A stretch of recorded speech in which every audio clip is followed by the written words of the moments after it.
ॐ सहना भवतु सहनौ भुनक्तु सह वीर्यं करवावहै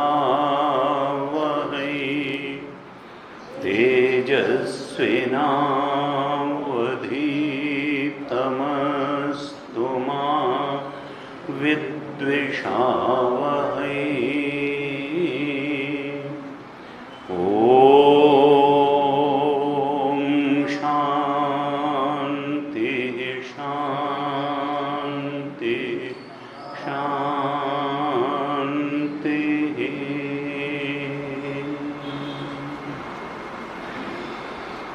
सदाशिवसमारम्भां शङ्कराचार्यमध्यमाम् अस्मदाचार्यपर्यन्तां वन्दे गुरुपरम्पराम्।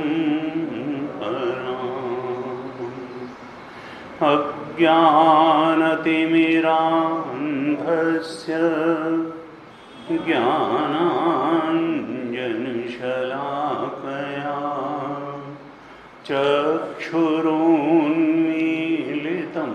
येन तस्मै श्रीगुरवे नमः। तस्मै श्रीगुरवे नमः।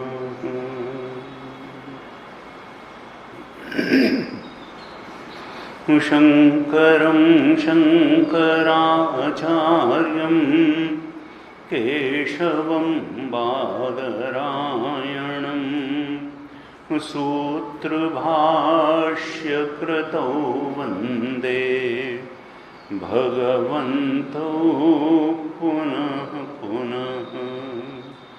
श्रुतिस्मृतिपुराणानाम् आलयं करुणालयं नमामि भगवत्पादं शङ्करं लोकशङ्करम्। ईश्वरो गुरुरात्मेति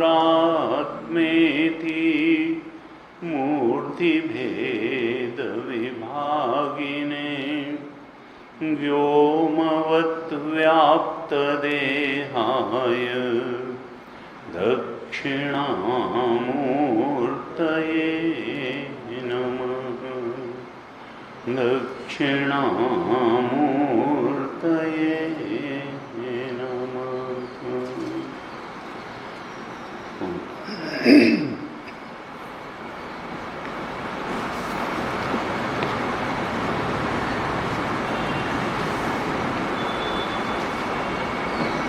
ब्रह्मसूत्र के अध्ययन के क्रम में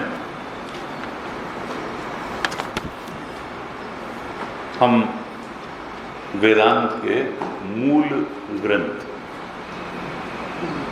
ब्रह्मसूत्र का अध्ययन कर रहे हैं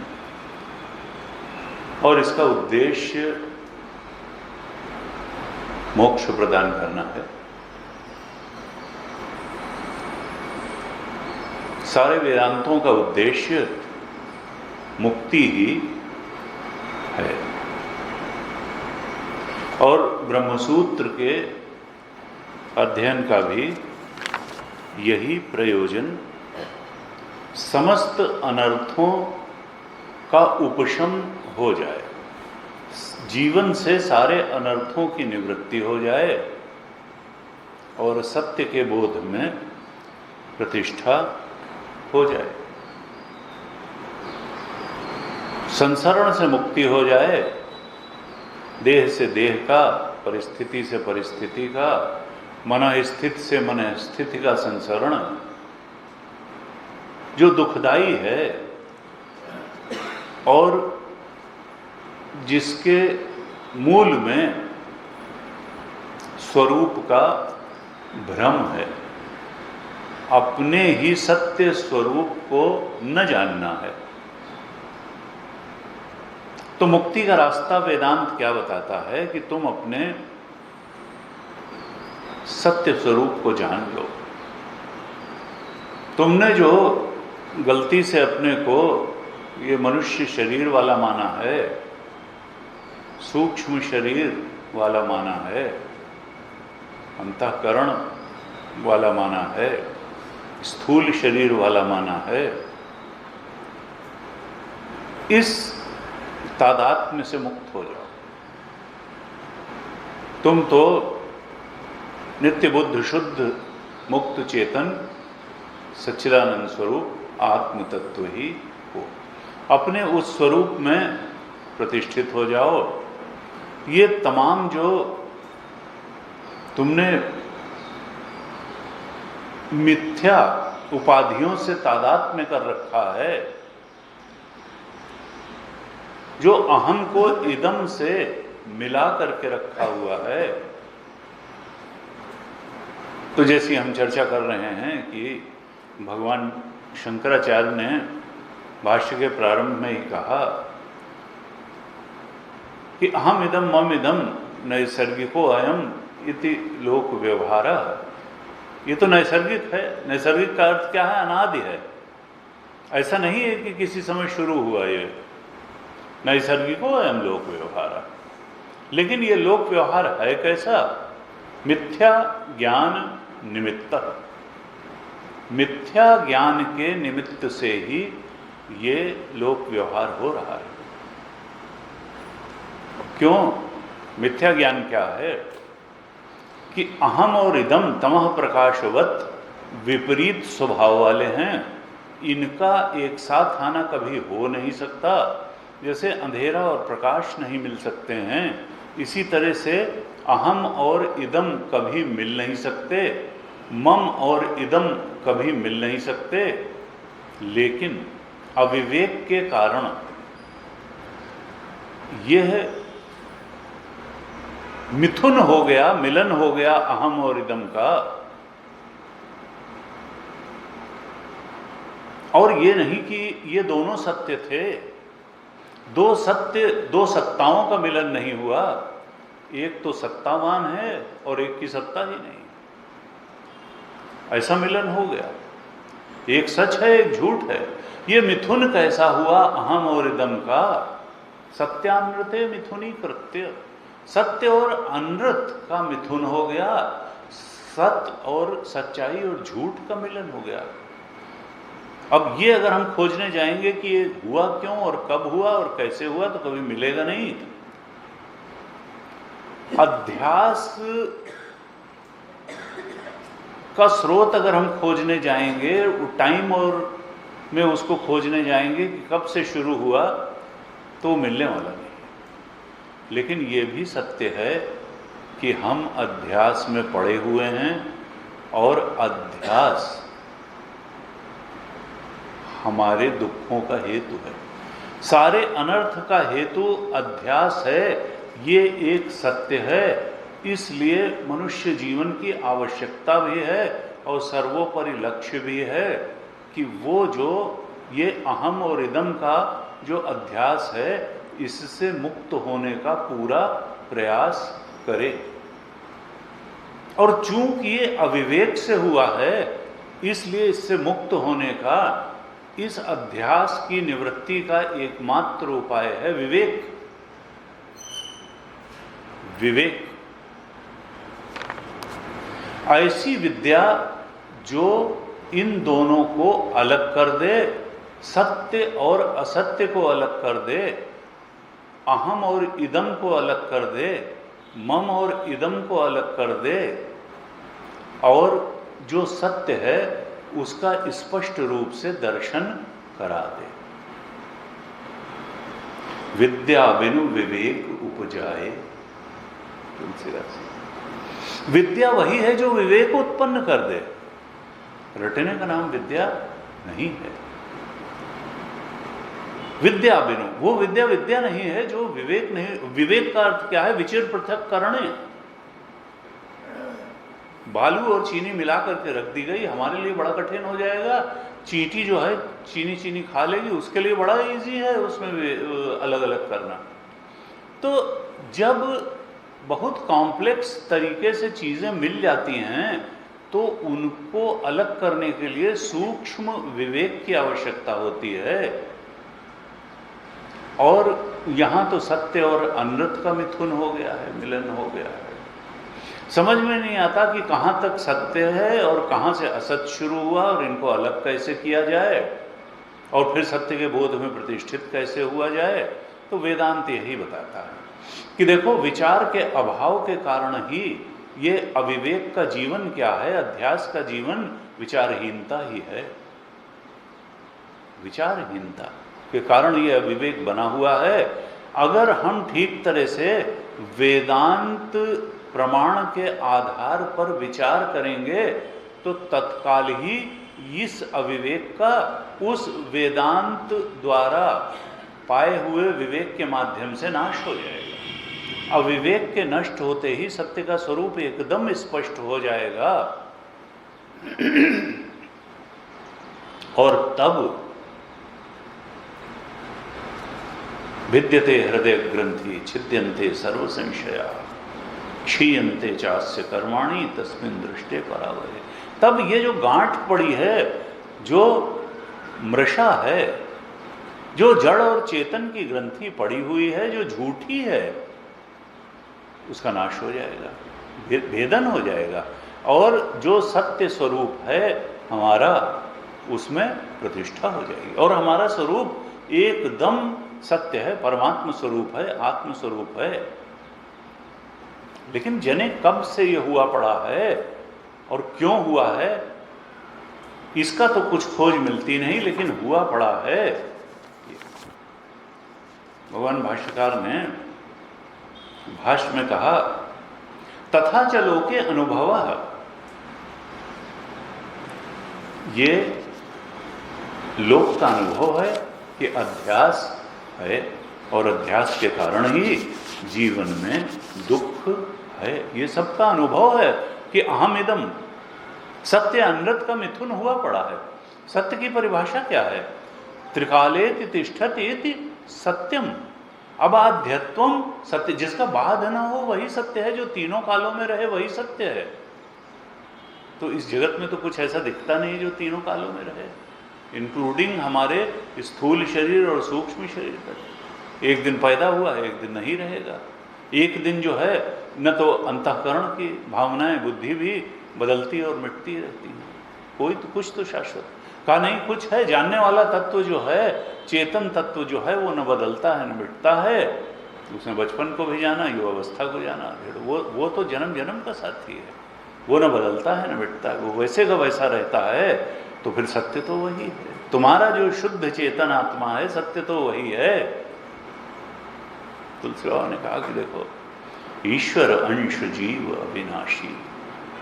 ये ईश्वर का अंश का मतलब ये नहीं है कि टुकड़ा है ईश्वर का, यानी ईश्वर जैसे एक गिलास पानी जल समष्टि का टुकड़ा नहीं है। एक गिलास पानी के भी गुणधर्म सारे वही हैं जो जल समष्टि के गुणधर्म हैं। वो भी H2O ही मिलेगा, उससे भी प्यास बुझेगी, उससे सब वो काम होगा। तो यानी उसमें कोई अंतर नहीं है। जो समष्टि चेतन है वही व्यष्टि चेतन है। असल में चेतन में व्यष्टि और समष्टि का अंतर होता ही नहीं है। ये तो जब देह से अटैच होकर के हम उसको व्यष्टि चेतन बना लेते हैं, यही तो अध्यास है। वो तो जब हम उसको व्यष्टि चेतन के रूप में अनुभव कर रहे हैं, असल में तब भी वो समष्टि चेतन ही है, वो सच्चिदानंद ही है। जब हम उसको सुखी दुखी होने वाला अनुभव कर रहे हैं, जन्मने मरने वाला अनुभव कर रहे हैं, तब भी वो सच्चिदानंद रूप ही है।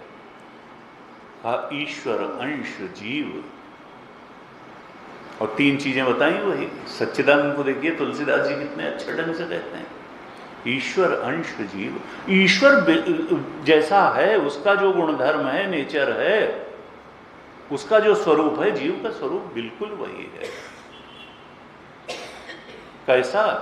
अविनाशी। उसी की वास्तव में सत्ता है, उसका नाशवाश नहीं होता है। जैसे ईश्वर की सत्ता शाश्वत है, ऐसे ही हे जीव, जो तुम्हारा स्वरूप है उसकी भी शाश्वत सत्ता है, वो अविनाशी है, उसी की तो सत्ता है और किसी चीज की तो सत्ता नहीं है। अविनाशी हो तुम अपने को कहाँ मर जन्मने मरने वाला, सुखी दुखी होने वाले मान।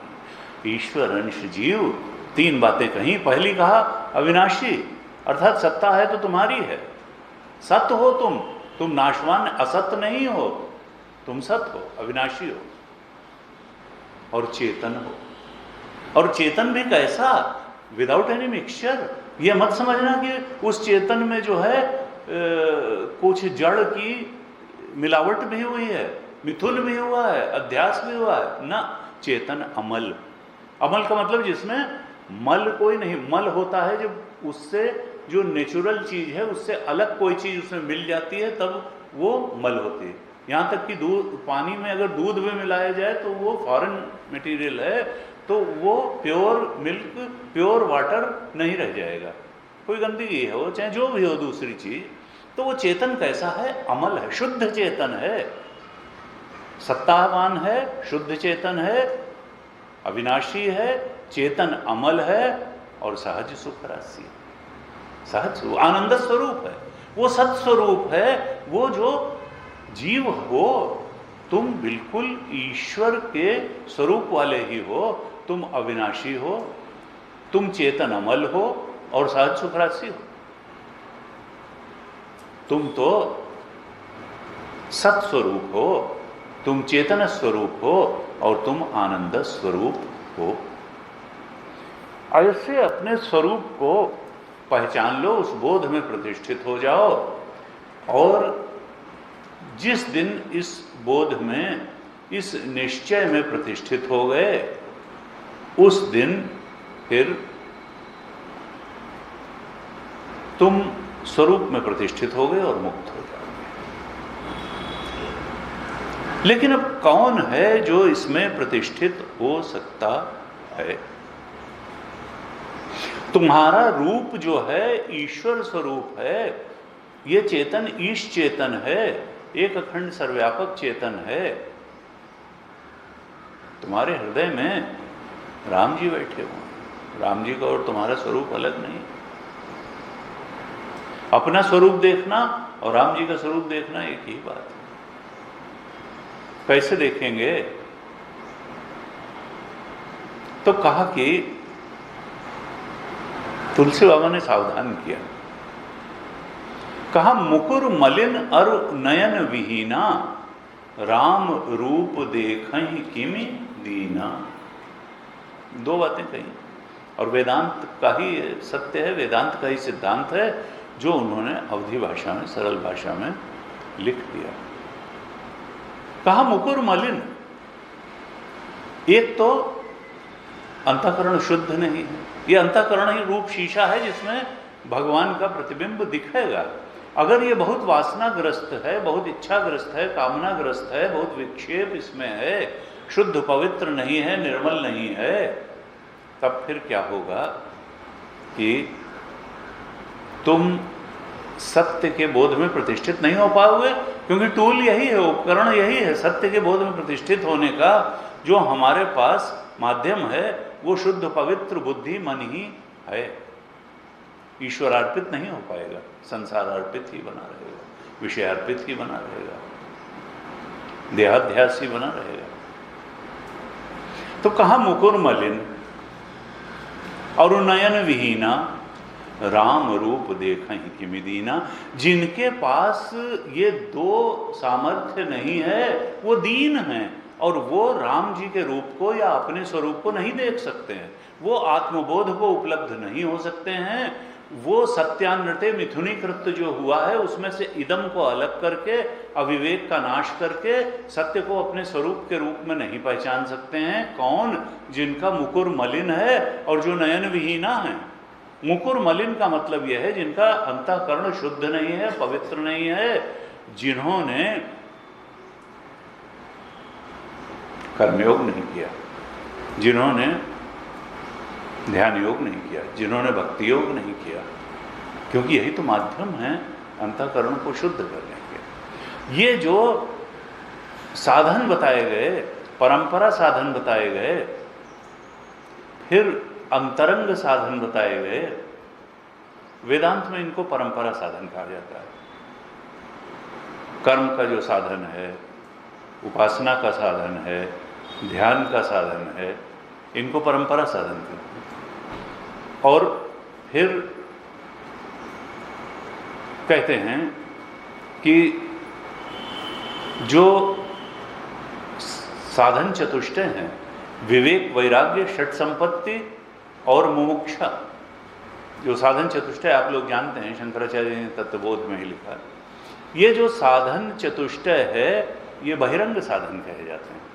परंपरा साधन, बहिरंग साधन, और फिर अंतरंग साधन है श्रवण, मनन, निधिध्यासन, ये अंतरंग साधन। और फिर साक्षात साधन क्या है?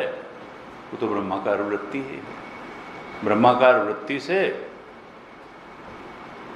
ब्रह्म का बोध हो जाता है, वृत्ति लीन होकर के ब्रह्म ही सामने आ जाता है, ब्रह्म स्वरूप सामने आ जाता है। इस प्रकार से साधनों का भी एक क्रम है और हर एक की उपयोगिता है। तो कहा देखो, कर्मयोग भी आवश्यक है, भक्ति योग आवश्यक है, ध्यान योग आवश्यक है, हर एक की उपयोगिता है, हर एक की सीमा है।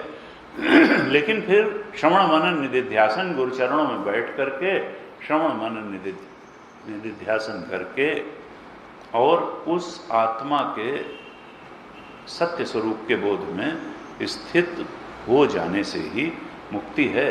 और इसके लिए दो ही बात करनी है कि मुकुर मलिन न रह जाए, ये जो अंतःकरण रूपी शीशा है ये बिल्कुल स्वच्छ हो जाए। कर्म योग से, भक्ति योग से, ध्यान योग से ये बिल्कुल स्वच्छ हो जाए, मुकुर मलिन न रह जाए, अंतःकरण बिल्कुल निर्मल पवित्र हो जाए। कबीरा मन निर्मल भया जैसे गंगा नीर, और पीछे पीछे हरि फिरे कहत कबीर कबीर। कबीर ने तो कहा हमारा मन इतना निर्मल हो गया, अब हम भगवान को नहीं ढूंढते, भगवान हमारे पीछे पीछे। कबीर कहता अरे सुनो कबीर, और हम देखते ही नहीं। तो ये शुद्ध मन का तो ये उनकी गर्वोक्ति नहीं, उनका अनुभव। तो पवित्र मन का बड़ा जो है उपयोग है, और असल में समय इसी में लगता है। मन को वासनाहीन बनाने में, पवित्र बनाने में ही तो समय ज़्यादा जाता है। उसके बाद तो गुरु कह देगा कि तुम आत्मस्वरूप हो, तो तुमने मान लिया, क्या है, 100% श्रद्धा हो गई तो कहते ही जो है वो ज्ञान हो जाएगा। ज्ञान में अष्टावक्र पहुंचे तो जनक ने उनसे कहा कि भाई ज्ञान होने में तो बहुत समय लगेगा। उन्होंने कहा कि घोड़े की रकाबी में, एक रकाबी से दूसरी रकाबी तक पैर रखने में जितना समय लगता है उतने समय में ज्ञान करा दूंगा। ज्ञान में कोई समय में नहीं लगता है।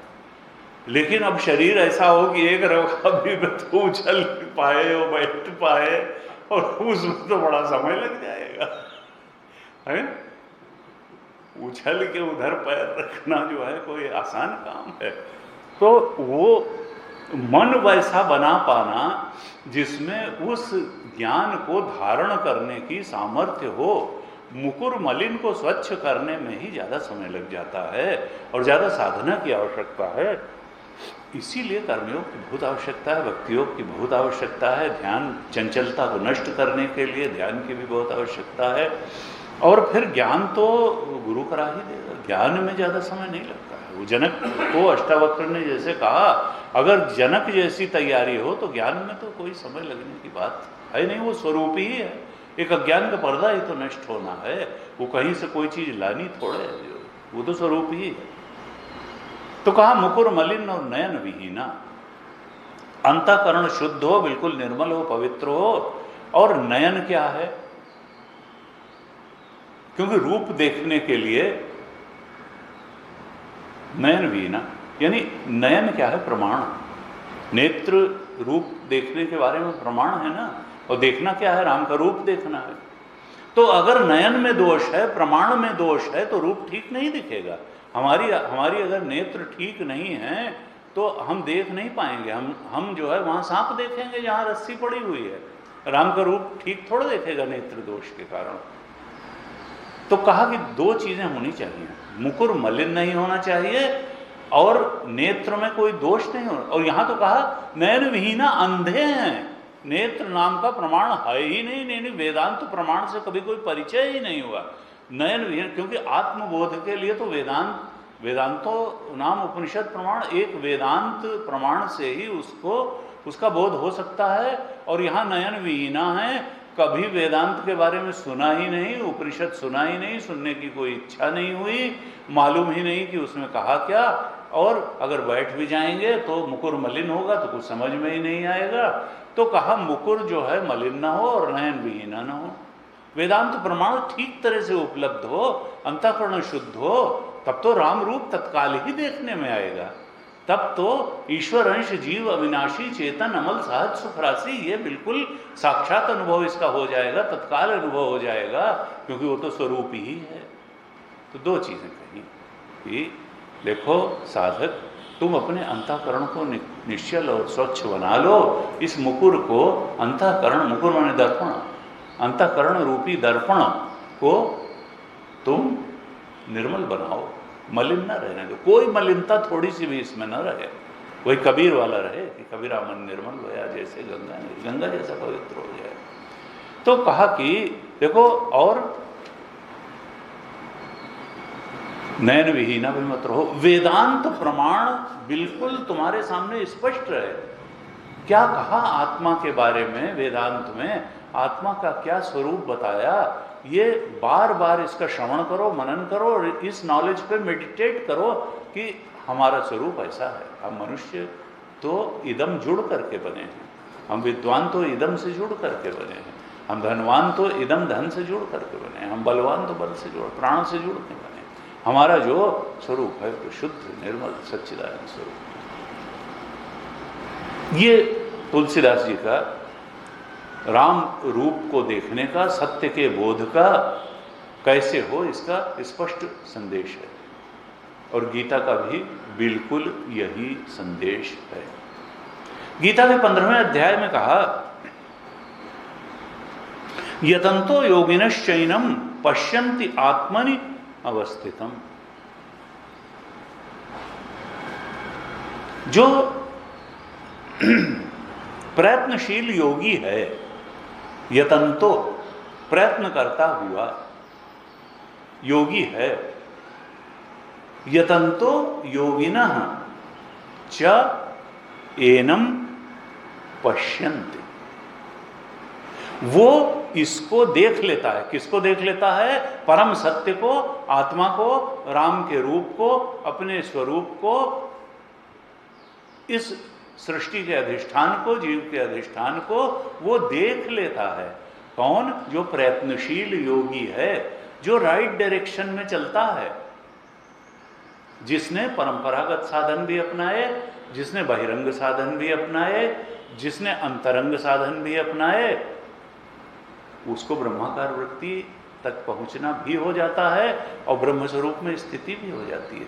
कहा यतंतो योगिनश्च एनम पश्यन्ति, जो प्रयत्न करता हुआ, ठीक तरह से प्रयत्न करता हुआ, जिसका मुकुर मलिन नहीं है, जिसके पास वेदांत प्रमाण भी है, ऐसा जो प्रयत्नशील योगी है, वो इस आत्म तत्व को देख लेता है।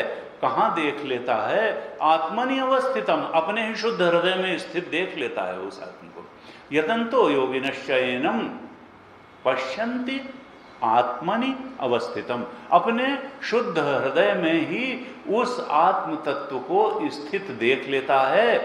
जो ऐसा योगी जिसके पास शुद्ध अंतःकरण भी है और वेदांत का प्रमाण भी है, वो ऐसे देख लेता है।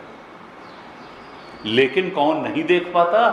तुलसी बाबा ने शुरू में कह दिया, गीता जी उसको बाद में कहती हैं, श्लोक की दूसरी अर्धाली में कहती हैं कि यतंतो अपि अकृतात्मानः न एनम पश्यन्ति अचेतसः। लेकिन जो अकृतात्मानः है, जिसने अपने अंतःकरण को निर्मल नहीं बनाया, जिसका मुकुर मलिन है, वो नहीं देख पाता है, प्रयत्न करते हुए भी नहीं देख पाता है, क्योंकि उसके पास जिस अंतःकरण में देखा जाता है वैसा अंतःकरण नहीं, पवित्र निर्मल अंतःकरण। यतंतो अभी अकृतात्माना, जिसने अपने मुकुर को गंगा नीर की तरह से निर्मल नहीं किया, वो प्रयत्न करने पर भी नहीं देख पाता है। यतंतो अभी अकृतात्माना न एनम पश्यन्ति अचेतसः, वो इसको नहीं देख पाता है। क्यों? क्योंकि अचेतसा है, उसके पास वेदांत प्रमाण भी नहीं। जिससे चेतना आती है, जिससे उस चेतन को उसके प्योर नेचर में अमल, चेतन अमल के रूप में जाना जाता है, उस चेतन को वो नहीं जान पाता। वो अचेतसा ही रहता है। वो अहम इदम से मिला करके ही उस चेतन को जान पाता है। वो अहम को इदम से अलग नहीं कर पाता है और अहम के शुद्ध स्वरूप को जान नहीं पाता है। उसके लिए सत्यानृत्य मिथुनी कृत्य ही बना रहता है। कहा कि देखो ये जो है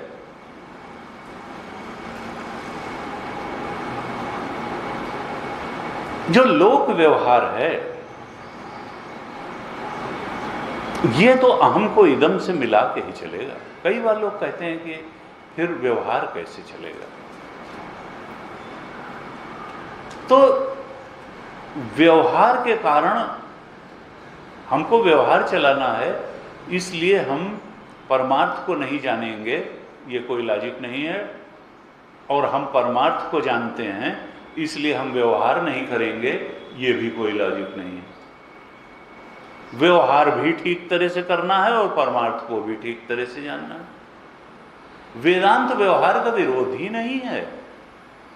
व्यवहार को और ठीक तरह से चलाने का उपाय है वेदांत।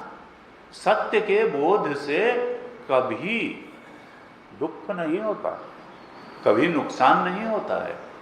हमेशा हम सत्य के जितना जितना निकट पहुंचते चले जाते हैं, जीवन में सर्वांगीण रूप से उतना शांति और सुख का, सहजता का सृजन होता चला जाता है। तो सत्य का बोध अनुग्रह जी का कारण होता है, किसी प्रकार से बाधा और व्यवधान का कारण नहीं होता जीवन में। का जो लोक व्यवहार होगा वो तो हमेशा हमको इदम से जोड़, चाहे जितना बड़ा ज्ञानी होगा, और ज्ञानी में तो कोई बड़ा छोटा नहीं। एक बार उड़िया बाबा से किसी ने पूछा था कि साहब लोग भक्ति और ज्ञान में बड़ा झगड़ा करते हैं, तो भक्ति बड़ी है कि ज्ञान? तो उनका भक्ति बड़ी है।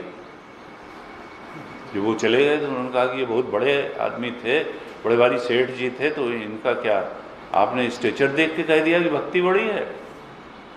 आप तो हमेशा ज्ञान की ही बात करते हैं, ज्ञान बड़ा नहीं है। उन्होंने कहा नहीं, इन्होंने बड़े छोटी की बात पूछी थी ना, तो भक्ति बड़ी बता दिया। असल में ज्ञान में बड़ा छोटा होता ही नहीं है।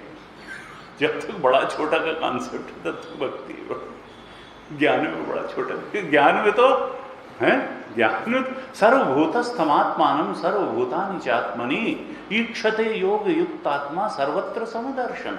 वो तो समदर्शन हो जाता है, उसके लिए छोटा बड़ा कहाँ है? उसके लिए तो सब एक आत्मा का ही पसारा है, न कोई नीचे। वो हमने जान लिया है, उसने नहीं जाना है, हमने आज जाना है, वो कल जान लेगा कौन छोटा कौन बड़ा। ज्ञान में कोई छोटा बड़ा नहीं होता है, ज्ञान में तो समदर्शना। विद्या विनय संपन्ने ब्राह्मणे गविहस्तिनी शुनि चैव स्वपाके च पंडिता समदर्शन। पंडित की परिभाषा, ज्ञानी की परिभाषा ही है भी। वो तो ब्राह्मण में, गाय में, कुत्ते में, हाथी, सब में उसी आत्मा को देखता है, तो समदर्शी। वहां कहाँ छोटा बड़ा है? जब तक छोटा बड़ा का है तब तक अपना करते रहो। तो कहा देखो, ज्ञानी से ज्ञानी भी होगा, वो जब व्यवहार करेगा तो अहम को इदम से जोड़ के ही करेगा। व्यवहार आत्मा का आत्मा के साथ नहीं होता है। इसीलिए कई बार समदर्शिना, जैसे हमने जो अभी श्लोक गीता का पढ़ा 5वें अध्याय का, कि विद्या विनय संपन्न ब्राह्मणे के शुनि चैव स्वपाके च, शूद्र में, कुत्ते में, चांडाल में, सब में वही है। पंडित वही है, ज्ञानी वही है जो समदर्शी है। अब कई लोग कहते हैं कि भाई समदर्शी है तो फिर हम जो है क्या सबके साथ एक जैसा ही व्यवहार करने लगेंगे? तो गीता समवर्ती होने को नहीं कहती है, समदर्शी होने को कहती है। परमार्थ तो वही है, आत्म तो वही है, लेकिन समवर्ती नहीं होना है। बॉस के साथ बॉस का व्यवहार, सबॉर्डिनेट के साथ सबॉर्डिनेट का व्यवहार, घर वाले के साथ घर वाले का व्यवहार, पड़ोसी के साथ पड़ोसी का व्यवहार। समवर्ती नहीं होना है, समदर्शी ही होना है, लेकिन ये जरूर देखना कि सब में वही आत्मा है, इससे व्यवहार सुधरेगा। हम किसी के प्रति द्वेष नहीं रख पाएंगे। ततो न विजुगुप्सते, ईशावास्य में कहा। जब ऐसे देखता है तो उसके जीवन से जुगुप्सा, घृणा चली जाती है। ऐसा नहीं कि पैर में फोड़ा हो गया और उसमें मवाद है तो हाथ उससे घृणा करने लगेगा, उसका इलाज करेगा, घृणा नहीं करेगा। ततो न विजुगुप्सते। तो कहा कि देखो भाई, ये व्यवहार तो अहम को इदम से जोड़ करके ही होगा। चाहे ज्ञानी होगा वो भी अहम को इदम से जोड़ के व्यवहार करेगा, गुरु से गुरु की तरह व्यवहार, शिष्य से शिष्य की तरह से व्यवहार। वो भी दूसरे के शरीर को अपना शरीर नहीं कहेगा। यही शरीर हमारा शरीर है, हम नहीं कह सकते कि वो वाला शरीर हमारा शरीर है। इसी शरीर के माध्यम से तो हमको व्यवहार करना है। ये मालूम है कि यह है सत्यामृते मुथुनि कृत्य, ये अविवेक के कारण एक अध्यास है। ये अहम इदम मम इदम नैसर्गिको, ये मिथ्या ज्ञान के निमित्त से है। सत्य और अन्य वो सब ठीक है, लेकिन होगा तो इसी शरीर से। यही इसी शरीर को तो मैं अपना शरीर कहेंगे, दूसरे के शरीर को थोड़ा कह लेंगे। अपनी गाड़ी को ही मम इदम भी होगा, अपनी गाड़ी को ही अपनी गाड़ी कहेंगे, दूसरे वाले की थोड़ा कह देंगे। व्यवहार तो ऐसे ही चलता है। व्यवहार अहम इदम और मम इदम से ही चलता है। यही शरीर हमारे शरीर है, हमारा ही घर हमारा घर है, हमारी ही गाड़ी हमारी गाड़ी है। लेकिन जब हम इसको सत्य मान लेते हैं, जो ये हमारे बुद्धि पर आरोपित हो जाता है, जब सत्य का ज्ञान भूल जाता है और हम इस मिथ्या तादात्म्य को ही सत्य मान लेते हैं, जो सत्य और अनृत का मिथुनीकरण हो गया है, जो अविवेक जन्य है, इसी को सत्य मान लेते हैं, तब फिर दुख उठाते हैं। अखंडानंद महाराज कहते हैं, किसी ने विवाह किया, उसकी पत्नी है, उसने देखा कि वो किसी और के साथ जो है कहीं घूम रही है, तो उसको बड़ा दुख हुआ। कुछ दिनों बाद तलाक हो गया। अब चाहे जिसके साथ घूमे, कोई दुख नहीं। तो क्या किसी स्त्री के किसी पुरुष के साथ घूमने से दुख हो रहा था? नहीं, ये मेरी पत्नी है, ये दुख का कारण था। उसके प्रति जो आसक्ति थी, जो ममत्व था, दुख का कारण वो था। उसका होना या उसका कुछ करना या उसका कुछ न करना, ये दुख का कारण नहीं था। उसके प्रति जो ममता बैठी थी, जो मम इदम था, दुख का कारण ममत्व था। वो ममत्व जैसे ही हटा, दुख भी चला गया, दुख भी चला गया। ममता दुख देती है, ममत्व दुख देता है। वस्तुएं दुख नहीं देती, परिस्थितियां दुख नहीं देती हैं, ममता दुख देती है। वो कहते थे, बनारस के पास के थे अखंडानंद जी महाराज, कि जब मैंने संन्यास नहीं लिया था तो भी उनकी वृत्ति तो इधर की थी। तो जाता था मणिकर्णिका घाट पे, बहुत समय तक बैठता था। मणिकर्णिका घाट वहाँ का मुर्दे जलाने का घाट, और वहाँ कहते हैं कि 24 घंटे में कभी ऐसा नहीं होता कि चिता की अग्नि शांत हो। हमेशा जो है कोई न कोई डेड बॉडीज आती रहती हैं, 2-4 चिताएं 24 घंटे जलती ही रहती हैं। तो कहा मैं थोड़ा अंदर वैराग्य दृढ़ हो जाए, उपज जाए, इसलिए जा करके मणिकर्णिका घाट पे बैठा करता था और देखता था कि भाई लगातार चलते चले आ रहे हैं और उनके जो प्रियजन हैं, जो इष्ट हैं, उनको लिए चले आ रहे हैं और फिर चिता पर रखते हैं, फिर जलाते हैं, फिर चले जाते हैं।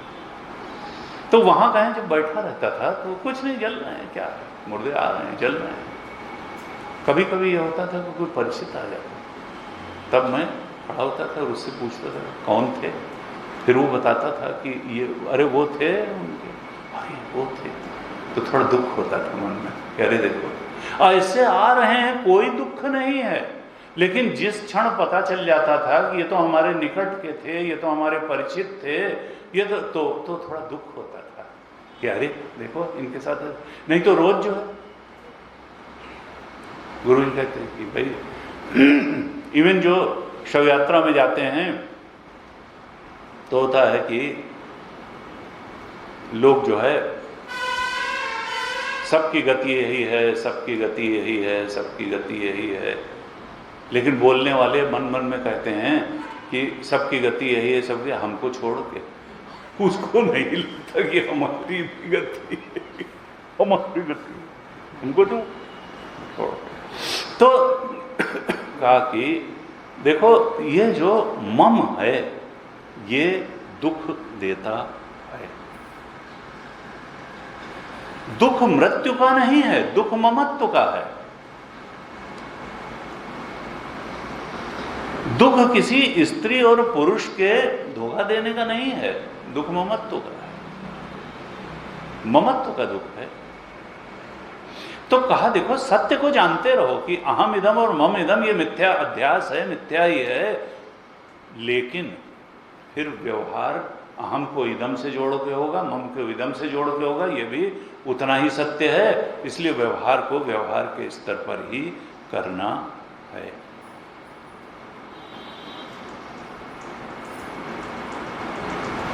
अब अध्यास जो है तो जीवन में है, ये शरीर पीछे पड़ गया है और ये मृत्यु पर्यंत पीछे पड़ा रहेगा, सूक्ष्म शरीर भी रहेगा, मुक्ति पर्यंत सूक्ष्म शरीर पड़ा रहेगा और मृत्यु पर्यंत स्थूल शरीर पीछे पड़ा रहेगा।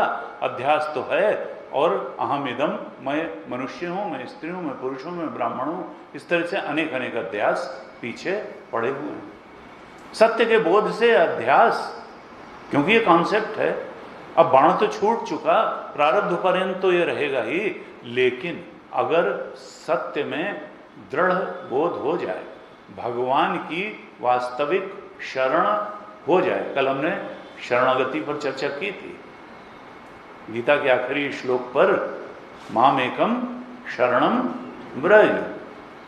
तो भगवान भाष्यकार ने कहा था, न मत्तः अन्यत् किंचिद अस्ति इति अवधारय, न मत्तः अन्यत् किंचित अस्ति इति अवधारय। इस बात में दृढ़ निश्चय हो जाए कि हमारे आत्मा या वहां तो भगवान ने तो माम एकम शुरू में कहा, तमेव शरणं गच्छ, जो तुम्हारा आत्मा, लेकिन देखा अर्जुन तो कुछ समझ ही नहीं पाया। तब उसने कहा, उन्होंने कहा माम एकम शरण, अरे मेरी शरण में आओ।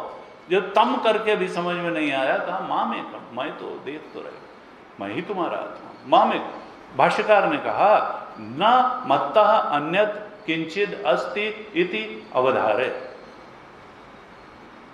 अहम त्वा मोक्षयिष्यामि, अहम त्वा सर्व पापेभ्यो मोक्षयिष्यामि मा शुचः। मैं तुम्हें सारे पापों से, धर्म से मुक्त कर दूंगा। पाप का मतलब क्या है? भाष्यकार ने ये भाष्य में लिखा, पाप का अर्थ धर्म दोनों कर दिया, ये नहीं कि खाली अधर्म ही किया। क्यों? क्योंकि आत्मा को न जानना सबसे बड़ा पाप है, आत्मा को जानने का प्रयास न करना यह पाप है। तो उस दृष्टि से धर्म भी हमको आत्मज्ञान तक नहीं पहुंचाता है, इसलिए पाप की परिभाषा में धर्म दोनों कर दिया। क्योंकि पहले ही कह चुके, सर्व धर्मान परित्यज्य, यानी सर्व कर्मान परित्यज्य, और धर्म दोनों कर्म रूप ही तो होते हैं। हम तो सर्व पापेभ्यो मोक्षयिष्यामि मा शुचः, मोक्षयिष्यामि का अर्थ वहां उन्होंने किया स्वात्म प्रकाशीकरणेन, अपनी आत्मा को प्रकाशित करके, तुम्हारी अपने आप को तुम्हारी आत्मा के रूप में प्रकाशित करके मैं तुम्हें मोक्ष प्रदान कर दूंगा। कैसे मोक्षयिष्यामि? भाई मोक्ष का अर्थ क्या है, कैसे मोक्ष दूंगा? कहा अपने आप को तुम्हारी आत्मा के रूप में प्रकाशित करके, यानी आत्मा के सत्य स्वरूप के बोध में प्रतिष्ठित करके ही मैं तुम्हें मुक्त करूंगा। और इसमें संदेह मत करो, और तुम ये दृढ़ निश्चय कर लो कि उस आत्म तत्व के अलावा कुछ है नहीं, यही मेरी शरण में और एकमात्र मेरी शरण में आना है। शरणागति का स्वरूप यही है, माम एकम शरणागति। ऐसी शरणागति अगर हो जाए तो फिर मुक्ति अभी और यही है। तो अध्यास भी क्या है? ये अध्यास तो है, इसको कोई नकार नहीं सकता है। हमारा देह हमारे पीछे है, मुक्ति पर्यंत सूक्ष्म शरीर भी पीछे है, और अब यह है कि हम इसका उपयोग, इस मुकुर को दर्पण को शुद्ध करने के लिए करते हैं कि अशुद्ध और बनाने के लिए करते हैं, ये है कि इसका उपयोग करते हैं कि दुरुपयोग करते हैं कि सदुपयोग करते हैं। सदुपयोग वही है जो आत्मबोध की तरफ बढ़ाए, जो विवेक को पैदा करे, और दुरुपयोग वही है जो आत्मबोध से दूर ले जाए। तो कहा अध्यास तो है, जब तक बोध नहीं होगा, आत्मा के सत्य स्वरूप में प्रतिष्ठा नहीं होगी, तब तक अध्यास तो, सारी साधना अध्यास में ही है। अखंडा जी महाराज कहते थे अध्यास में भी दो तरीके का अध्यास है, एक है साधक अध्यास और एक है बाधक अध्यास। क्योंकि सारी साधना जो है माया के ही उसमें होनी है। साधक ये शरीर से ही साधना होगी, मन से ही साधना होगी, और ये अपने आप में एक अध्यास जन्य अहम इदम मम इदम। कहा एक है साधक अध्यास, एक है बाधक अध्यास। तो साधक अध्यास क्या है? पहले बाधक अध्यास है। बाधक अध्यास क्या है? जिसको गीता के 16वें अध्याय में कहा आसुरी संपद, ईश्वरो हम अहम भोगी, मैं ही मास्टर ऑफ एवरीथिंग हूं, मैं ही अपना स्वामी हूं, मैं ही संसार में ऐसे कर्म करूंगा, ये पाऊंगा वो पाऊंगा। ईश्वरो हम, और तमाम भोग पदार्थ हैं उनका भोग करूंगा, इस तरह से जीवन में सुख प्राप्त करूंगा। ईश्वरो हम अहम भोगी, मैं ही बलवान हूं, मैं ही सुखी हूं, ऐसे आसुरी संपद में। तो वो क्या है? वो बाधक अध्यास है। आत्मा को सब कुछ न मानना, परमात्मा को सब कुछ न मानना, अपने आप का जो अहंकार है उसको इदम से और ज्यादा घेर लेना, यह बाधक अध्यास है, बजाय इदम से छोड़ने का प्रयास है। और साधक अध्यास क्या है? कहा दासो हम, शरणागत हूं मैं भगवान के, मैं भगवान का दास हूं, ये साधक अध्यास है। ये साधक अध्यास है। भगवान की शरण में रहना यह साधक अध्यास है, और अपने अहंकार की शरण में रहना यह बाधक अध्यास है।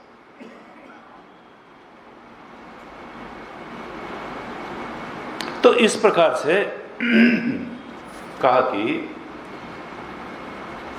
ये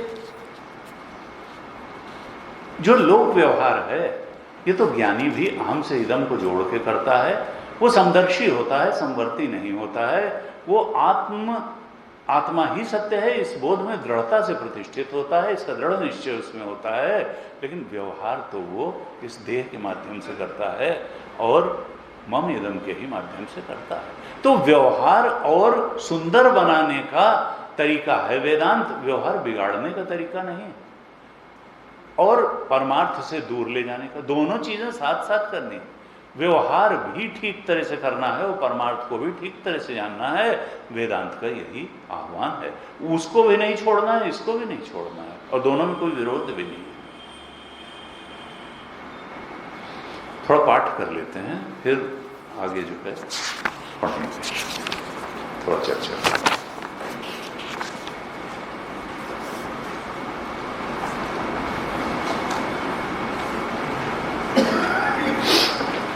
आप दोहराइए,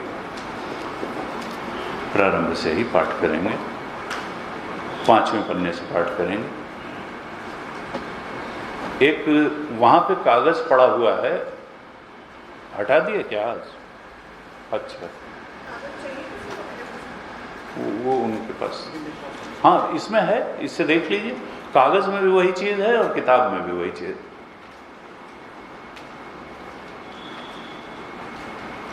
युष्मद् अस्मद् प्रत्यय गोचरयोः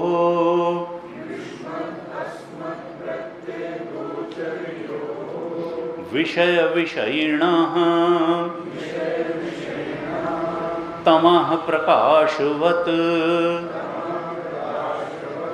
विरुद्ध स्वभावयोः इतरेतर भाव अनुपपत्तौ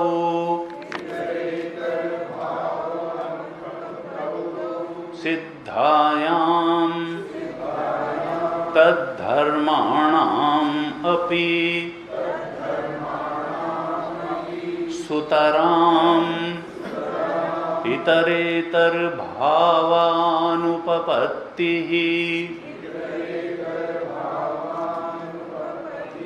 इति अतः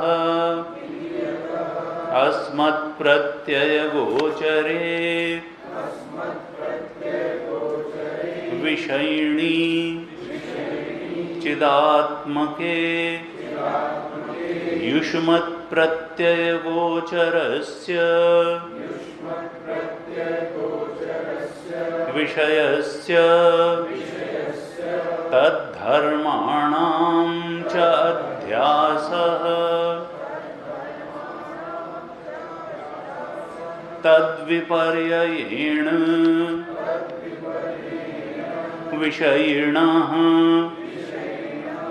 तद्धर्माणां च विषयेऽध्यासः मिथ्येति भवितुं युक्तं तथापि अन्योन्यस्मिन् अन्योन्य आत्मकताम् अन्योन्यधर्मांश्च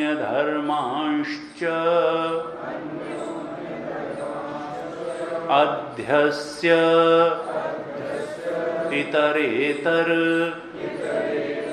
अविवेकेन अत्यंत विविक्त धर्म धर्मिणोः मिथ्या ज्ञान निमित्तः सत्यानृते मिथुनीकृत्य अहम् इदं मम इदम् इति नैसर्गिकोऽयं लोकव्यवहारः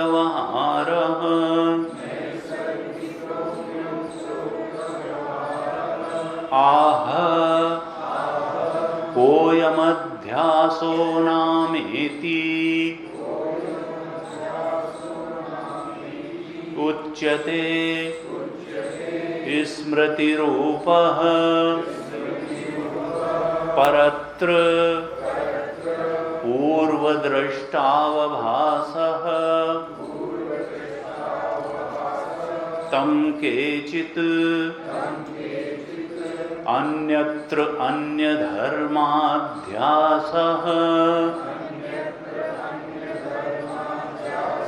इति वदन्ति केचित्तु यत्र यद् अध्यासः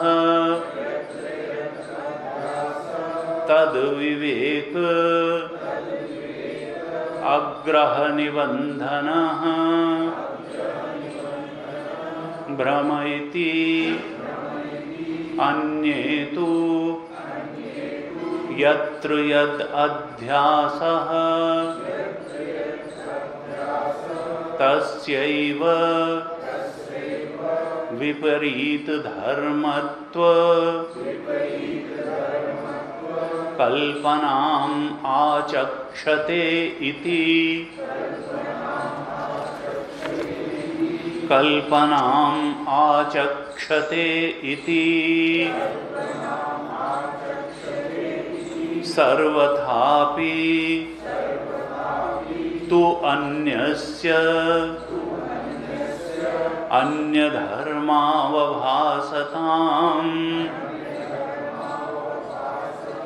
न व्यभिचरति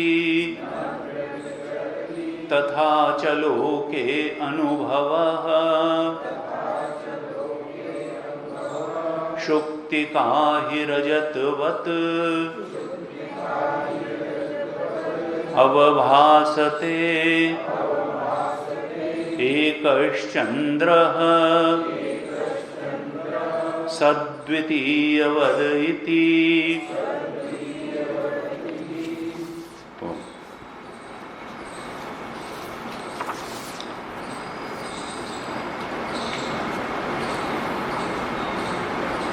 भाष्यकार ने वेदांत में अध्यास का क्या स्वरूप है, इसके बारे में युष्मद् अस्मत् प्रत्यय गोचर विषय विषयणीय तमः प्रकाशवत अत्यंत यहां से लेकर के अहम इदम मम इदम नैसर्गिको अयम लोक व्यवहार, यहां तक काफी विश्लेषण करके विस्तार से बताया कि अध्यास का स्वरूप क्या है और सर्व अनर्थ हेतु यही अध्यास है, और फिर हमको किस दिशा में बढ़ना है साधक को, ये सब थोड़ा थोड़ा हिंट करते हुए यहाँ तक वेदांत का जो मत है उसको स्पष्ट किया। और हमारे यहाँ की जो परंपरा रही कि जब हम किसी को, कुछ लोगों की सामान्य रूप से जो तर्क की प्रणाली नहीं जानते हैं, वो कई बार क्या होता है कि किसी ने कोई बात कही तो वो कहते हैं कि ये बात ठीक नहीं, फिर किसी ने दूसरे ने कोई बात कही, ये बात भी ठीक नहीं, फिर तीसरे ने कोई बात कही, उनका नहीं ये बात भी ठीक नहीं, चौथे, ऐसे सब बात को कहते चले गए कि ये बात ठीक नहीं। अब अगर उनसे पूछा जाए तो तुम थोड़ा ये तो बता दो कि ठीक बात है क्या, तो कहेंगे नहीं ये हम कुछ नहीं बता सकते। तो हमारे यहाँ ये परंपरा नहीं रही कि तुम सब की जो है बात काटते चले जाओ और तुम्हारी बात क्या है इस बारे में न तुम्हारा कोई तुम्हारा कॉन्सेप्शन है, न तुमने कुछ कंसीव किया है, न तुम्हारा कोई डिसीजन है, न तुम्हारा कोई निर्णय है, कोई तुम्हारा, जैसे कि अब यूनिवर्सिटी में फिलॉसफी इसी ढंग से पढ़ाई जाती है।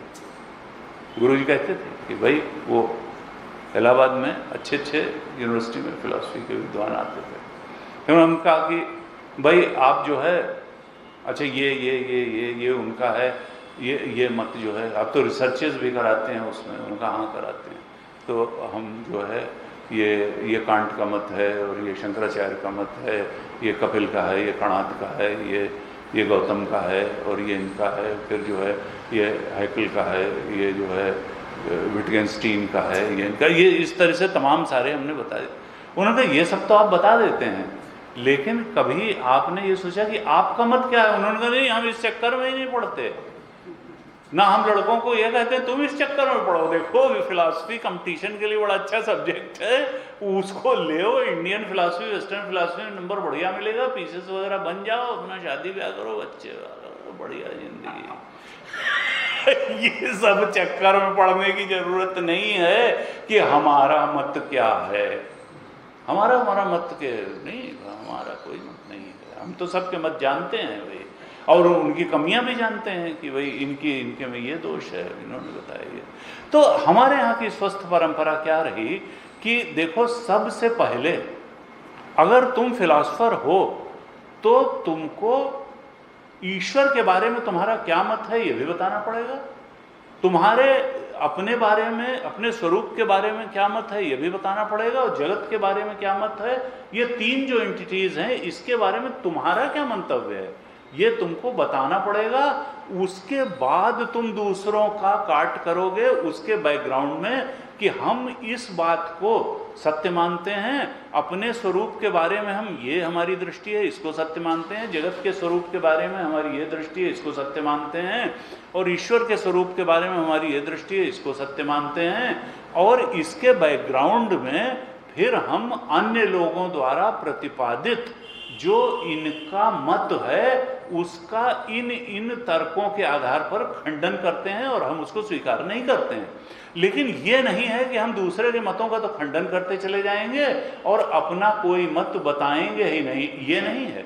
हमारे यहाँ की जो स्वस्थ परंपरा, ऋषि परंपरा रही चिंतन में, उसमें पहले अपना मत बताना पड़ता था। तो भाष्यकार ने जब भाष्य लिखना शुरू किया तो सबसे पहले युष्मद् अस्मत् प्रत्यय गोचर विषय विषयणी तमः प्रकाशवत विरुद्ध स्व, तो अपना मत बताया कि हम इस जंजाल का कारण क्या समझ रहे हैं। ये अध्यास इस अनर्थ का है। तो अध्यास क्या है? वेदांत में अध्यास का स्वरूप क्या बताया, व्यवहार का स्वरूप क्या बताया, परमार्थ का स्वरूप क्या बताया, ये प्रारंभ से लेकर के नैसर्गिको एवं लोक व्यवहार यहाँ तक अपने मत का बिल्कुल स्पष्ट रूप से प्रेजेंटेशन, विश्लेषण करके भाष्यकार ने अपना मत रख दिया। अब वो थोड़ा अन्य मतों के बारे में थोड़ा थोड़ा सा उनको देखते हैं कि भाई अन्य मत भी क्या हैं और उनके कंपैरिजन में हमारा ही मत क्यों ठीक है। बहुत विस्तार में नहीं गए, अपने मत को तो विस्तार से कहा है। आगे एक पूर्व पक्ष उठा करके और भगवान शंकराचार्य थोड़ा थोड़ा अन्य मतों के बारे में बस इशारा करते हैं, ज्यादा विस्तार में नहीं गए हैं। हम देखते हैं क्या कहते हैं। ये अहम इदम मम इदम नैसर्गिको एवं लोक व्यवहार के बाद किताब में पेज 15 से और मेरे ख्याल से कागज में जो दूसरा पैराग्राफ है वहां से ये जो है ये भाष्य अब प्रारंभ होता है। तो एक पूर्व पक्ष उठाते हैं। आह का मतलब एक प्रकार से है पूर्व पक्ष कहता है, पूर्व पक्षी कहता है। पूर्व पक्ष का मतलब ये भी कह सकते हैं मानो शिष्य प्रश्न करता है या जो शंकालु है वो अपनी शंका रखता है। जो इन्होंने प्रतिपादन किया उसके प्रतिपक्ष में एक मत रखता है, पूछता है कि आपने अध्यास को बहुत डिटेल में बता दिया, विषयी और विषय के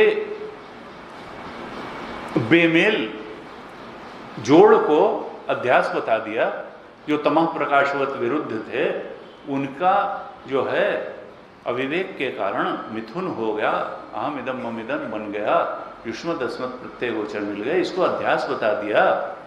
तो को अयम नाम अध्यासो नामेति। अब पूछता है पूर्व पक्षी को अयम अध्यास नाम इति।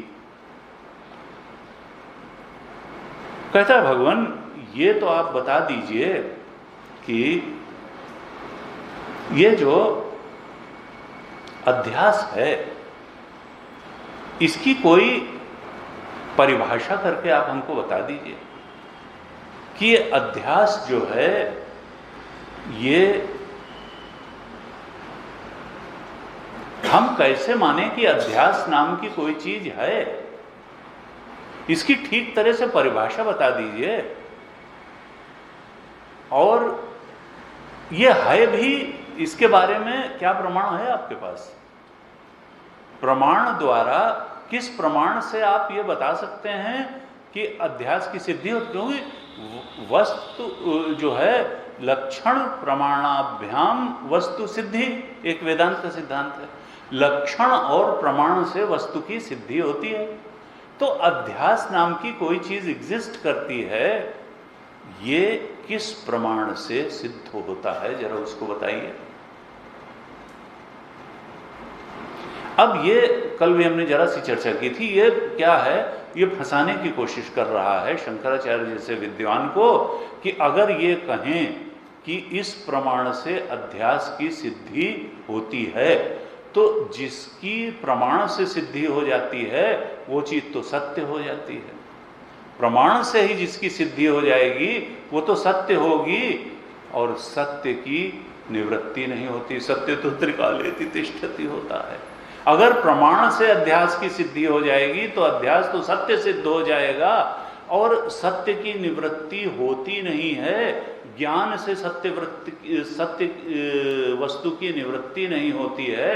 और अगर ये कहते हैं कि प्रमाण से अध्यास सिद्ध नहीं होता है, यानी अध्यास असत है, तो जब असत ही है तो उसकी निवृत्ति का कोई प्रयोजन ही नहीं है। तो दोनों तरह से मानना चाहता है। या तो तुम प्रमाण से इसकी सिद्धि करो तो फिर सत्य है तो निवृत्ति की कोई आवश्यकता नहीं है, और कोई प्रमाण से इसकी सिद्धि नहीं होती है, इसका मतलब ये असत है, तो असत की निवृत्ति का कोई प्रयोजन ही नहीं है। ऐसे कहा। अब भगवान भाष्यकार इसके उत्तर में कहते हैं, ये आह से जहां तक हमने अंत में पढ़ा था, दो तीन मत बीच में उनका इशारा किया है। फिर अंत में कहते हैं तथा च लोके अनुभवः। तथा च ये अध्यास जो है ये प्रमाण से सिद्ध नहीं है। प्रमाण से तो सत्य वस्तु की सिद्धि होती है, आत्मा की सिद्धि के लिए प्रमाण चाहिए। वेदांत प्रमाण जो है वो प्रमाण से प्रतिमान सर्प की सिद्धि थोड़ी होती है, प्रमाण से तो उस प्रतिमान सर्प की निवृत्ति हो जाती है। लेकिन उसको हम क्यों बता रहे हैं उसके बारे में? तथा च लोके अनुभव है, क्योंकि ये सब का अनुभव है कि अध्यास है। अहम को इदम से जोड़ करके ही देखा जाता है और मम को इदम से जोड़ करके ही देखा जाता है। ये मैं मनुष्य हूं, ये किसका अनुभव नहीं, मैं स्त्री हूं किसका, मैं पुरुष हूं, ये किसका अनुभव नहीं। तथा च लोके अनुभव है, ये लोक का अनुभव है। चूंकि ये सब का, हालांकि ये गलत अनुभव है, ये मिथ्या ज्ञान निमित्त है ये अनुभव कि मनुष्यों हम, स्त्रियों हम, पुरुषों हम, ब्राह्मणों हम, लेकिन ये अनुभव है। तथा च लोके अनुभव शुक्तिका ही रजतवत अवभासते। जैसे सीप में चांदी भासती है, ऐसे ही इस चेतन में देह मनुष्यत्व भासता है, ब्राह्मणत्व भासता है, स्त्री पुरुषत्व भासता है। तथा च लोके अनुभव शुक्तिका ही रजतवत अभास। जैसे सीप में भ्रमक ज्ञान से, गलत ज्ञान से चांदी का भ्रम होता है, ऐसे ही उस एक अखंड सर्वव्यापक शुद्ध चेतन में मनुष्यत्व का भ्रम होता है, स्त्री पुरुषत्व का भ्रम होता है, तमाम भ्रम होते हैं। शुक्तिका ही रजतवत अभासते तथा च लोके अनुभव, और ये सब का अनुभव है। एकश्चंद्र सद्वितीय, दो दृष्टांत दिए यहां भाष्कर ने। एक तो शुक्ति और रजत का दृष्टांत दिया, और फिर एकश्चंद्र सद्वितीयवत इति, एक चंद्रमा दो के रूप में भी दिखता है। इन दोनों दृष्टांतों का हमारे गुरुजी जो है वो दृष्टांत के मामले में बड़े कंजूस थे। कोई अगर शुरू में गया तो गुस्सा हो गए, एकदम वैसे गुस्सा नहीं होते थे जल्दी, बहुत ही गुस्सा हो गए और कहा इसे दृष्टांत देते चले जाते हो, जैसे कोई दृष्टांत के अंदर जो है खान बैठी हुई, ये सब गलत। तो शास्त्र में एक होता है विषम दृष्टांत, एक होता है सम दृष्टांत। दृष्टांत जो है बहुत सोच समझ के देना चाहिए। हम अक्सर विषम दृष्टांत देकर के किसी बात की सिद्धि करने की कोशिश करते हैं, तो खैर हम समझ नहीं पाए कि इनकी डेफिनेशन क्या है सम और विषम की। लेकिन वो कहते थे शंकराचार्य जी के दृष्टांत बहुत ही चुने हुए होते हैं। और यहाँ देखिए इन्होंने दो दृष्टांत दिए। तथा च लोके अनुभव, ये अध्यास है, इस बात का अनुभव समस्त मनुष्यों को है। तथा च लोके अनुभव, किस तरह से? शुक्तिका ही रजतवत अवभासते। जैसे सीप में चांदी भासती है और जैसे एक चंद्रमा दो जैसा भासता है। ये दो दृष्टांत दिए। अब ये दो दृष्टांत क्यों दिए? इसमें जो पहला दृष्टांत दिया शुक्तिका ही रजतवत अवभासते, ये असल में आत्मा और जगत के अध्यास के बारे में दृष्टांत है। शुक्तिका जो है वो आत्मा स्थानी है, और सीप जो है और रजत जो है, चांदी जो है, जगत स्थानी है। आत्मा में जगत का अध्यास हुआ है तो आत्मा, और भ्रम होता है कि जगत है।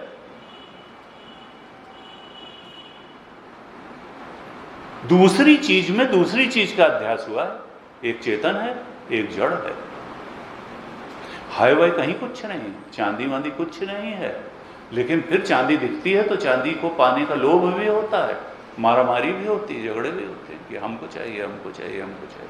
कहा कि देखो शुक्तिका ही रजतवत अवभासते, एक अध्यास कहा कि शुक्तिका में जैसे रजत का अवभास होता है, ऐसे ही आत्म तत्व में जगत प्रपंच का अवभास होता है, भास होता है, अध्यास होता है। जैसे चांदी वास्तव में है वह नहीं, ऐसे ही जगत का भी कोई रियल एग्जिस्टेंस नहीं है। एग्जिस्टेंस अधिष्ठान का होता है जो प्रतीति होती है, जो सुपर इम्पोजिशन होता है, जो अध्यास होता है, जो दिखता है, उसका रियल एग्जिस्टेंस नहीं होता है, वो दिखता ही है बस। तो ये आत्मा और जगत के अध्यास के लिए दृष्टांत दिया है शुक्ति का और रजत का, सीप और चांदी का दृष्टांत। और दूसरा दृष्टांत क्या दिया है? एकश चंद्र सद्वितीय द्वितीय द्वितीय वत इति। एक चंद्रमा होता है, लेकिन अगर उंगली डाल के आंख में थोड़ा दबा के देखा जाए तो वो एक चंद्रमा दो दिखाई देता है। देखिए, ये बहुत ही तरीके से बता रहे हैं कि भाई यहां तुम कहोगे कि एक तो आत्मा है और दूसरा जगत है, तो दूसरी चीज में दूसरी चीज का अवभास हुआ, अध्यास हुआ, लेकिन आत्मा तो एक अखंड सर्वव्यापक है। उस आत्मा में अनेक जीव कैसे पैदा हो गए? जब एक ही चीज है तो उसमें अनेकता कैसे आ गई?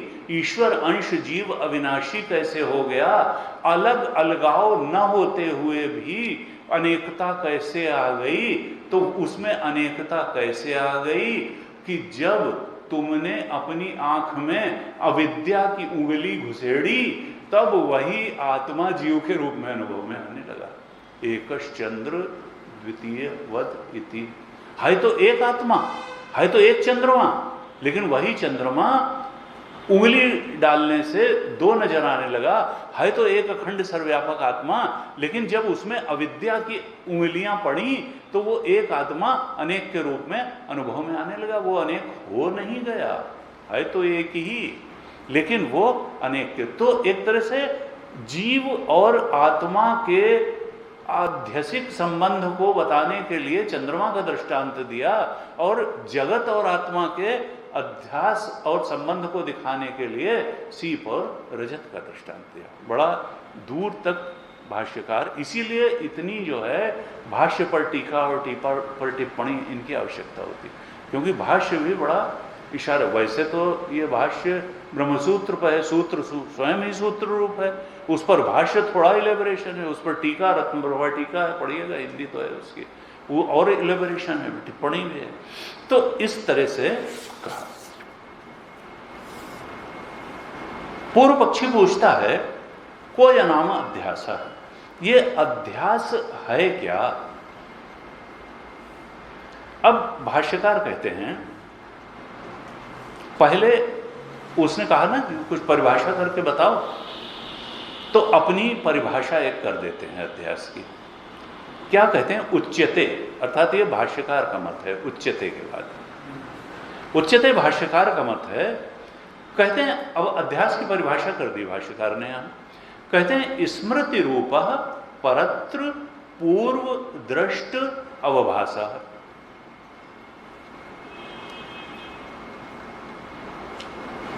तीन चार शब्द दिए यहां, कहा अवभासा। अध्यास की परिभाषा क्या है? कि यह है स्मृति रूप, स्मृति सरीखा है, एकदम स्मृति नहीं है, स्मृति रूप। जैसे स्मृति होती है कि हमने बाजार में गए थे तो चांदी देखी थी, चांदी बहुत चमकदार थी, ऐसी थी, और फिर गंगा किनारे गए तो वहाँ बालू में हमको लगा कि कोई चमकदार चीज़ है, प्रकाश बहुत था बालू में, तो थी तो वहाँ पर सीप, लेकिन उसमें हमने चांदी का अवभास कर लिया। प्रतीति हमको किस चीज़ की हुई? चांदी की। क्यों? क्योंकि स्मृति में पड़ी हुई थी। कहाँ से आई वो चांदी? वहाँ तो थी नहीं, वहाँ तो सीप थी, फिर भी वहाँ चांदी दिखी।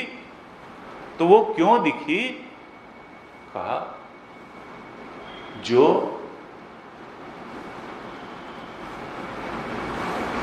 चांदी पूर्व दृष्ट थी, कहा ये पूर्व दृष्ट थी। सुनार की दुकान में देखी थी, कहीं घर में देखी थी, ज्वेलरी में देखी थी, लेकिन पहले देखी थी। अगर न देखी होती तो वहां अध्यास भी नहीं होता। पहले देखिए पूर्व दृष्ट थी और उसका क्या हुआ, अवभास हुआ, वहां भासित हुई सीप में वो अवभास हुआ। अवभास क्यों कह रहे हैं? क्योंकि जब सीप का ज्ञान होगा तो वो जो ज्ञान था वो बाधित हो जाएगा, क्योंकि सीप वहां चांदी तो है नहीं। उस जिस ज्ञान का बाध हो जाए, जो ज्ञान सत्य अधिष्ठान ज्ञान से समाप्त हो जाए, फिर वो ज्ञान तो अध्यास रूप ही था, अवभास ही था, वो कोई यथार्थ ज्ञान तो था नहीं। तो एक शब्द कहा कि पूर्वदृष्ट, फिर कहा अवभासा। अवभासा का मतलब वो कोई यथार्थ ज्ञान नहीं है, वो ज्ञान ऐसा है जो बाधित हो जाएगा जब यथार्थ ज्ञान होगा। और पूर्व दृष्ट है, वो अवभास आया कहां से? वो पूर्व दृष्ट से आया, पहले कभी देखा था। और अभी कहां से आया? पहले देखा था तो देखा था, कहा स्मृति रूपा, स्मृति में वो सब पड़ा हुआ था, स्मृति से निकल करके वो वहां आ गया, यानी था तो बुद्धि में और उसका प्रक्षेप हो गया बाहर सीप में, जो वस्तु दिख रही थी उसके ऊपर। तो कहां दिखा? अगर बुद्धि में था वो पूर्व दृष्ट स्मृति रूप जो ज्ञान था, वो था तो बुद्धि में, लेकिन वो दिखा कहां? परत्र, दूसरी जगह दिखा। जहां था वहां नहीं दिखा, था तो बुद्धि में। वो पूर्व दृष्ट था, स्मृति रूप थी, वो जो चांदी थी वो पूर्व दृष्ट थी, उसका संस्कार पहले का पड़ा हुआ था बुद्धि में, स्मृति रूप था। अगर वहीं दिख जाता, स्मृति ही आती उसकी केवल, तो फिर वो अध्यास ना होता, क्योंकि उचित स्थान में दिखता। जब वो अनुचित देश में दिखता है, जहां वो है नहीं वहां दिखता है, तब उसको अध्यास कह देते हैं। वो दिखा कहां? परत्र दिखा, जहां वो है नहीं वहां दिखा। पूर्व दृष्ट था, स्मृति रूप था बुद्धि में, लेकिन दिखा सीप में, बाहर अनुचित स्थान में दिखा, परत्र दिखा, इसलिए वो हो गया अवभास, वो अध्यास हो गया। और फिर वो जब अध्यास है तो वो यथार्थ ज्ञान से, अधिष्ठान ज्ञान से बाधित भी हो जाएगा, इसलिए अवभास मात्र है, वो सत्य ज्ञान नहीं। तो ये बड़ी सुंदर परिभाषा एक भाष्यकार ने दी कि अध्यास जो है, और ये परिभाषा बिल्कुल अकाट्य है, हर जगह लागू। गुरु जी कहते थे इस पर बहुत मेडिटेशन करना चाहिए, इस पर जो है वो ध्यान करना चाहिए। और वेदांत में ध्यान का मतलब किसी ऑब्जेक्ट पे ध्यान नहीं होता है, निदिध्यासन। वेदांत में ध्यान का मतलब है कंटेम्पलेशन, चिंतन, विश्लेषण। वेदांत में किसी विषय पर लगातार चिंतन करने, उसका विश्लेषण करने, कंटेम्पलेट करने को ध्यान कहते हैं। विषय वही रहे हुआ, वृत्ति अनेक होंगी, वृत्ति का निरोध करने को यहां ध्यान नहीं करते, यहां वृत्ति का उपयोग करने का ध्यान करते हैं। कंटेम्पलेशन, चिंतन, विश्लेषण वेदांत की दृष्टि में ध्यान है।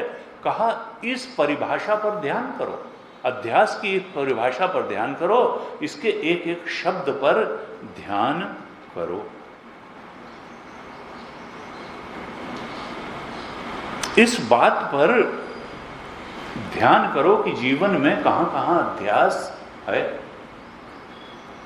गुरु जी कहते थे देखो ये कोई किताबी बात नहीं है, ये मत समझना कि खाली सीप में चांदी का ही अध्यास होता है। इस जीवन में कदम कदम पर अध्यास है। एक लड़का निकलता और उसको लगता है कि अरे ये तो बहुत सुंदर है भाई, और फिर उसको तुरंत लगता है what A life without wife, पत्नी के बिना क्या जीवन है। और फिर वो उसमें अपनी पत्नी, भावी पत्नी का स्वरूप देखना शुरू कर देता है। और उसके बाद में वो मनुष्य के था अच्छा खासा, और वो पति का अध्यास अपने ऊपर कर लेता है, पति का अध्यास कर लेता है। और फिर वो उसको मालूम पड़ता है पत्नी को कि और इन महोदय ने क्या क्या अध्यास जो है ले रखे हैं, और इनको मालूम पड़ता है कि उन्होंने क्या क्या अध्यास ले रखे हैं। और फिर वो जो है सब मामला जो है उनको लगा कि यार मैं तो पहले ही ज़्यादा ठीक था, और कहा कि fallen in love, fallen in love. फिर उसके बाद में कहा था कि, और जो घर वालों ने कहा कि देखो मत करो, ये संबंध ठीक नहीं है, इससे जो है जीवन में बड़ा दुख आ जाएगा, हमारे कहने से करो, उनका तुम्हारे कहने से नहीं करेंगे। और घर वाले और समाज ये हमेशा प्रेम के दुश्मन रहे, और ये जो है कुछ नहीं, हमको जो ठीक लग रहा है हम तो वही करेंगे, हम तो न घर वाले की बात मानेंगे न समाज की, ये हमेशा जो है विरोधी ही रहा।